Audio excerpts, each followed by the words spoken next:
Day to day news Bharat में मैं श्रेया शर्मा आपका स्वागत करती हूं। Day to day news Bharat आपसे वादा करता है कि हम पूरी निष्पक्षता के साथ पत्रकारिता करेंगे और हमारा कोई भी पत्रकार किसी से किसी भी प्रकार का उपहार या विज्ञापन नहीं लेगा और ना ही किसी को ब्लैकमेल करेगा। हम दबे कुचले लोगों की आवाज बनते आए हैं और आगे भी बनेंगे। साथ ही हम ऐसी कोई खबर नहीं दिखा रहे जिससे भोली भाली जनता मूर्ख बने या उन्हें धोखा मिले। हम लोकतंत्र के चौथे स्तंभ को मजबूत करने की कोशिश में लगे हैं। अब बात करते हैं खबर की। हिमाचल प्रदेश ने एक बार फिर विकास की नई मिसाल पेश की है। मुख्यमंत्री सुखविंदर सिंह सुक्खू ने आज हिमाचल प्रदेश की मानव विकास रिपोर्ट 2025 जारी की। इस रिपोर्ट में राज्य को भारत के शीर्ष 5 सतत विकासशील राज्यों में शामिल किया गया है।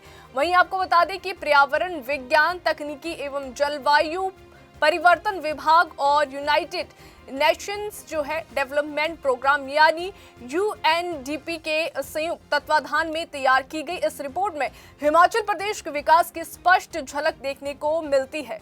मुख्यमंत्री सुखविंदर सिंह सुक्खू ने कहा कि कठिन भौगोलिक परिस्थितियों और जलवायु चुनौतियों के बावजूद हिमाचल प्रदेश ने मानव विकास के क्षेत्र में एक अनुकरणीय उदाहरण पेश किया है।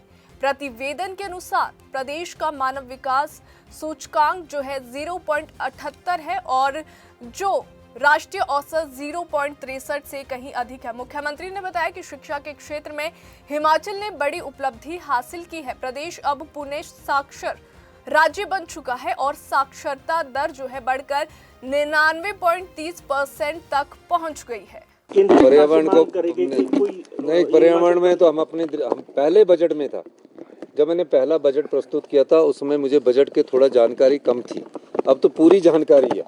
और जो हमने भ्रष्टाचार के चोर दरवाजे बने हैं वो ई टैक्सी पर खर्च कर रहे हैं, सौर ऊर्जा पर खर्च कर रहे हैं और जो सामाजिक सुरक्षा उस पर खर्च कर रहे हैं। ये पैसा पहले भी बचाया जा सकता है। भारतीय जनता पार्टी ने हिमाचल प्रदेश में जितनी प्रदेश की संपदा को लुटाया है और जिस प्रकार से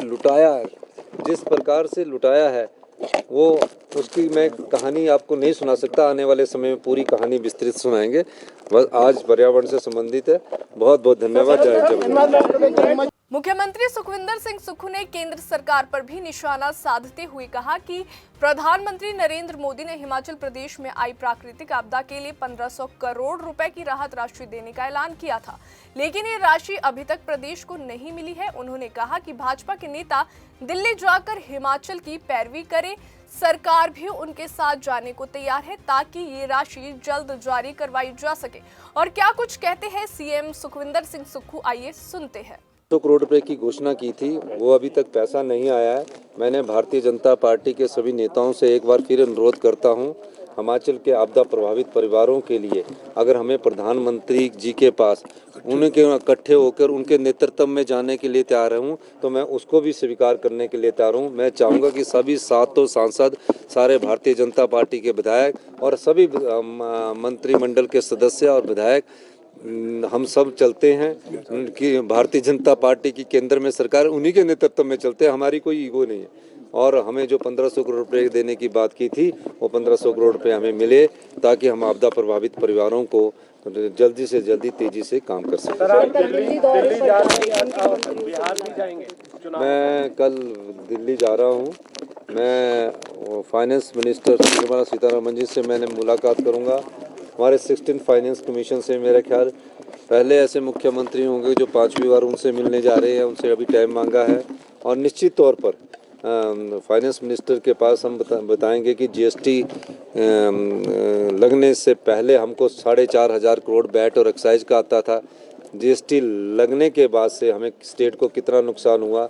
हालांकि उन्होंने जीएसटी कंपनसेशन सेस 3200 करोड़ हर साल दिया। 2017 में 3200 करोड़ दिया, जून 22 तक 3200 करोड़ देते रह गए। लेकिन 5 साल देने के बाद उसके बाद हमारे को जीएसटी कंपनसेशन से कोई ज़्यादा लाभ नहीं हो रहा है। और कभी ज़िंदगी में हमें जीएसटी लगने से कभी लाभ भी नहीं होगा। वो इसलिए नहीं होगा कि जीएसटी जो है वो कंज्यूमर बेस्ड है, यानी कंज्यूमर हमारे पॉपुलेशन ही 75 लाख है।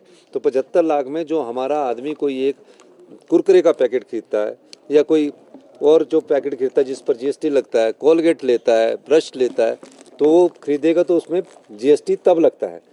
हम प्रोड्यूसर स्टेट फार्मास्यूटिकल में है। 35% जो फार्मास्यूटिकल की इंडस्ट्रीज़ है एशिया की हिमाचल प्रदेश में है।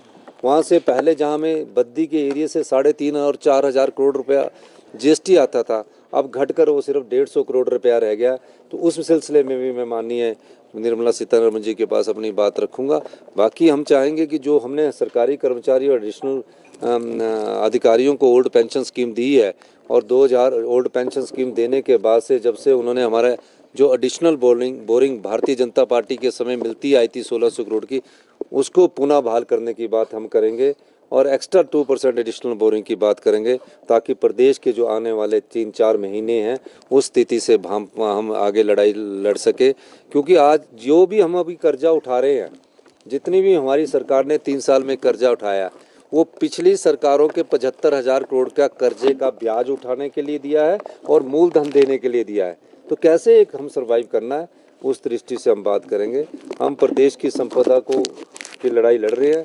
अभी सफलता हमें देखते हैं, मिली तो नहीं है, लेकिन हम कोशिश कर रहे हैं। एक तरफ हिमाचल प्रदेश विकास के नए आयाम छू रहा है, वहीं केंद्र से वित्तीय मदद का इंतजार अब भी जारी है। मानव विकास रिपोर्ट 2025 से साबित करती है कि अगर पर्यावरण और अर्थव्यवस्था के बीच संतुलन बनाए रखा जाए तो पहाड़ी राज्य भी सतत जो है विकास की मिसाल बन सकते हैं। शिमला से अनीश चौहान की रिपोर्ट। अभी के लिए फिलहाल इतना ही। देश और दुनिया की ताजा खबरें जानने के लिए देखते रहिए day to day news Bharat और हमारे चैनल को लाइक और सब्सक्राइब करना बिल्कुल भी ना भूलें।